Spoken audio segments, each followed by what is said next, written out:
Ambasadorët e Austrisë, Suedisë dhe Finlandës i theksuan përfitimet e vendeve të tyre nga antarësimi 30 vjeçar në BE dhe thirrën Maqedoninë të zbatojë reformat dhe të antarësohet. Ata u pyetën edhe për sfidën politike me bllokadën për fillimin e negociatave. Then you have a separate political track, and the question there will be to the government here. That decision is in the hands of North Macedonia. Ambasadori i Austrisë Martin Pamer thotë se Maqedonia e ka përkrajen e të gjitha vendeve për antarësim, nga disa më shumë, nga disa të tjera më pak, por se duhet të vazhdojë me reformat.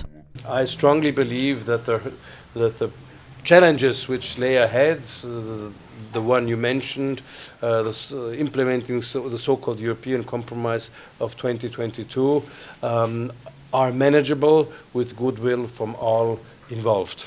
Derisa nuk tejkalohet bllokada politike, ambasadori i Finlandës Niklas Lindqvist tha se Shkupi duhet i përdor përparësitë nga agjenda reformuese dhe planin për rritje.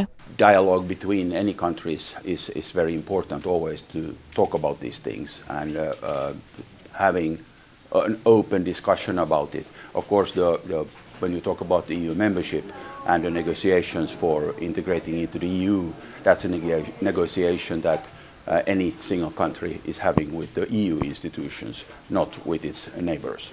Nga ana tjetër, kryeparlamentari Afrim Gashi theksoi se për shkak të luftës në Ukrainë dhe zgjedhjeve presidenciale në SBA, ka një moment të ri politike dhe vullnet që Maqedonia ta përshpejtojë procesin eurointegrues.